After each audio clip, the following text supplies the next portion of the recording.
Anna Kelly returns to Barcelona, a place filled with memories, friends, and the feeling of possibility.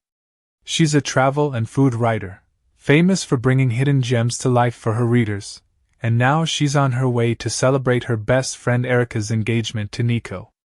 Erica and Nico are at a crossroads in their own lives. Erica is about to become a published novelist, and Nico, always optimistic, has helped her dream big. Their joyful relationship sets the tone, filling Anna with both happiness for her friends and uncertainty about her own future. Anna's career feels in limbo. She loves what she does but knows she'll need that one big story to grab the world's attention and take her to the next level. This feeling chases Anna as she meets new people in Barcelona. She's in the company of chefs, writers, and locals, always looking for the big scoop. At a specialty food shop, Anna is introduced to the world-famous and secretive Estrella saffron, renowned as the best in the world, and meets Javier Estrella. Javier seems a little prickly, a man deeply protective of his family's legacy, and Anna's hunger for stories and new experiences clashes with his desire for privacy. But fate seems to keep throwing them together. There's clear chemistry beneath their banter, though both try to pretend otherwise. Javier, it turns out, is carrying burdens of his own. He's the last male heir of the Estrella family, and tradition says he must marry before the saffron harvest, or the fields, his family's legacy for generations, could be lost. The pressure isn't just about romance, it's about the weight of history, expectations from his tight-knit family, and the survival of their village. His family is loving but bound by tradition. Anna, on the other hand, is used to freedom and carving her own path since losing her parents. When Anna's electric car dies in the mountains, she ends up stranded near Javier's hidden village, almost as if destiny willed it, and things take a turn when Javier's family mistakes her for his fiancée. What follows is a collision of worlds. Anna, dedicated to honest storytelling and adventure, is suddenly wrapped up in old customs and the warmth of a family that has so much at stake. She decides to help Javier by going along with the fake engagement until after the harvest, agreeing that she can write something about her experience only after the truth comes out. Erica and Nico become involved too, with Erica joining Anna as her maid of honor, and Nico as the best man, immersing themselves in the ancient rhythms and rituals of rural Spain. The heart of the movie lies in the push and pull between Anna and Javier, two people falling in love almost against their will, held back by circumstance, ambition, and the past. Anna tours the saffron farm, learns its delicate traditions, and struggles between her writer's thirst to share this hidden world and her respect for Javier's fear of change. The villagers are welcoming but wary, even a running joke about Anna being a rat in the pantry. If she betrays their trust signals how protective they are over their home.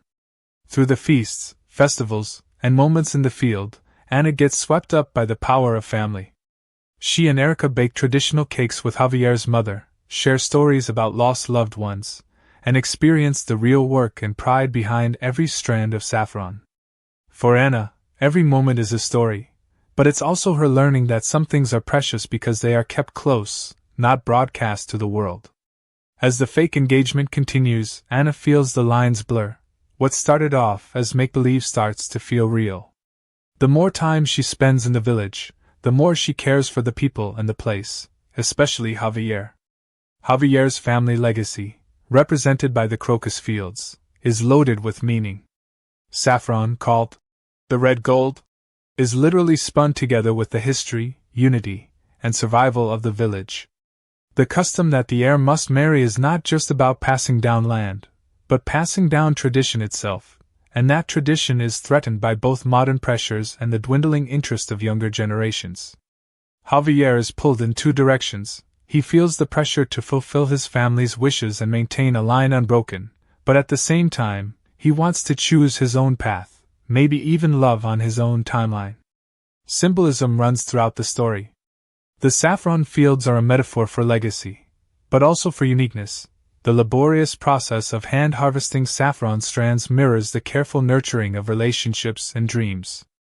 Anna, who always believed adventure lies in moving forward, begins to see value in staying put and sinking roots, while Javier, once committed to tradition above all else, is inspired by Anna to imagine a future shaped by personal desire as well as duty.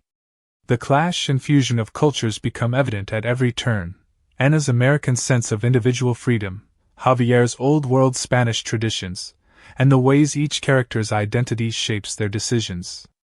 There is a playful highlighting of differences, jokes about language, Anna's mix-ups in Spanish, and gradual respect for each other's backgrounds.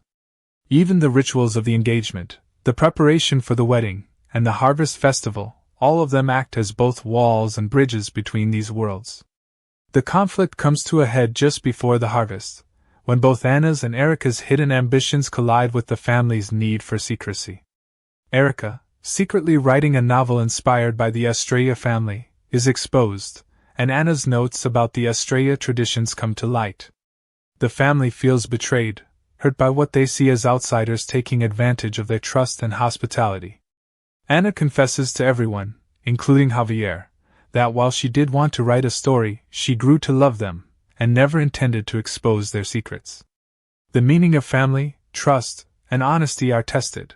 Anna and Erica's friendship is shaken but survives as they confront their ambitions and fears together. In this crucial moment, Anna chooses heart over career, telling Javier and his family she will not publish the article if it will hurt them. She realizes some stories are meant to be lived, not told. Javier, moved by Anna's respect and integrity, finally finds the courage to talk to his family about his own desires, wanting more freedom, time, and the chance to find love on his own schedule. The confessions ripple through the family, shifting old attitudes and showing that holding too tightly to tradition can sometimes hurt the very people those rituals are meant to protect. The ending brings resolution and growth. Anna's decision to shelve her article becomes an act of love, earning her a place in the Estrella family as an honorary daughter. The family decides to embrace some change, understanding that their legacy can continue in new ways. Javier's mother, long the strongest advocate of tradition, finally gives her blessing for her son to be happy first, and to preserve the family through love rather than custom alone. There's a sweet reconciliation, as Anna and Javier's feelings for each other, which were always real beneath the facade, are finally admitted openly. The wedding celebration that follows is both a literal and symbolic capstone. It is less about Anna and Javier keeping up appearances and more a commemoration of new beginnings, second chances, and the belief that love can, in the end, open doors that fear and tradition keep closed. Erica and Nico's subplot weaves in neatly. Their journey is about trust in themselves and their art, just as Anna and Javier's is about trusting in each other and taking the leap into the unknown.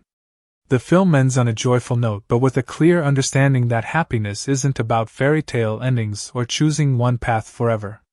Anna and Javier's love is strong, but it's rooted in the real world. They recognize the challenges of long distance, the complications of two deeply individual lives, and their own histories.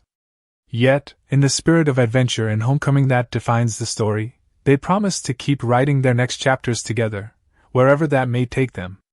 Throughout, To Barcelona, Forever draws on the familiar beats of romantic dramas and fake engagement comedies, but adds genuine emotional depth by rooting its story in questions about identity, generational pressure, and compromise. Its structure is reminiscent of works like Under the Tuscan Sun, where self-discovery in a foreign land leads to unexpected love and personal growth, or Letters to Juliet, where the local traditions become both obstacles and blessings for the protagonists. But while those films often focus on escape and reinvention, To Barcelona, Forever is more about how real change comes from honoring both where you come from and who you want to be. The character growth is central, a journey from independence to belonging, from fear to honesty. Anna's arc is one of vulnerability. Used to being the observer, she becomes a participant, letting herself depend on others and risk heartbreak. Javier, raised to see his value in what he preserves, must learn that letting go can be as important as holding on, and that tradition isn't lost when it evolves. Erica and Nico are mirrors. Both struggle with the fear of failure and the risk of commitment, but find strength in each other and in their circle of friends. Thematically, the movie insists that family and heritage are worth protecting, but not at the expense of happiness and individuality. Anna's outsider perspective, her willingness to ask Why? Pushes the village and Javier to question customs that have become rigid. Javier, through Anna, sees that love is not something scheduled or forced, but something that grows where people are honest, brave, and open. Family is redefined, not just blood, but the people who choose to support and believe in you. Foreshadowing is gently woven in from the start, Anna's longing for a story no one's ever written. Her habit of sharing her location, which ironically exposes the village later, and Javier's hesitancy to meet the matchmaker all set up the film's debates about fate, destiny, and choice. Their early banter about luck and tradition becomes important as they confront real decisions about their future. The electric car dying wonders at the role of fate in life's direction. Had it not, Anna would have missed her adventure entirely. The symbolism deepens with recurrent images. The saffron harvest as a stand-in for cycles of life, the passing of the family recipe, and the ringing of church bells as a motif for new beginnings. The idea that saffron, more valuable than gold, grows in tiny, fragile threads is a metaphor for the beauty in small acts of courage and care in relationships. The ending, while emotionally satisfying, does not offer easy answers. Anna doesn't get her big story in the way she expected, but she gains something richer, a sense of place and a new family. Javier finds that family won't fall apart when confronted with truth. Indeed, honesty can strengthen bonds. The compromise is not a defeat, it's the movie's greatest victory, a testament to growth and the courage to step beyond roles written by others.